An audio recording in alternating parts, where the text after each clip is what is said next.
കുട്ടി അറിവിലേക്ക് എല്ലാവർക്കും സ്വാഗതം. ഇന്ന് ഞാൻ പറയുന്നത് വേലുത്തമ്പി ദളവയെ കുറിച്ചാണ്. രാജ്യത്തിനു വേണ്ടി ജീവൻ ത്യജിച്ച വേലുത്തമ്പി തിരുവിതാംകൂർ ദളവയായിരുന്നു. 1765 മെയ് 6 തലക്കുളത്താണ് ജനിച്ചത്. ബ്രിട്ടീഷുകാർക്ക് കപ്പം കൊടുക്കുന്നതിൽ വിസമ്മതം പ്രകടിപ്പിച്ചപ്പോൾ ചോദ്യം ചെയ്യപ്പെട്ടു. ഇക്കാരണത്താൽ ബ്രിട്ടീഷുകാരോടുള്ള ശത്രുത കൂടുകയാണുണ്ടായത്. കുണ്ടറയിൽ വച്ച് അവർക്കെതിരെ പരസ്യമായി വിളംബരം ചെയ്തു. അതാണ് കുണ്ടറ വിളംബരം.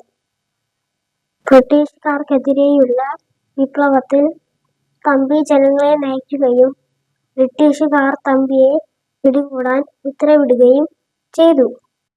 തമ്പി അഭയം പ്രാപിച്ചിരുന്ന മണ്ണടി ക്ഷേത്രം ബ്രിട്ടീഷ് പടയാളികൾ വളഞ്ഞു. പിടികൊടുക്കില്ല എന്ന് ഉറച്ചു നിശ്ചയിച്ച വേലുത്തമ്പി സ്വയഹത്യയിലൂടെ ജീവനൊടുക്കി. പകതീരാത്ത ബ്രിട്ടീഷുകാർ തമ്പിയുടെ മൃതശരീരം നാട് മുഴുവൻ പ്രദർശിപ്പിച്ചു.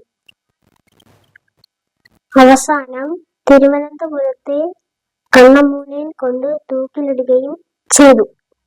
വേലുത്തമ്പി ദളവയുടെ ലഘുരേഖ ജീവിത ചരിത്രം ഇവിടെ അവസാനിക്കുന്നു.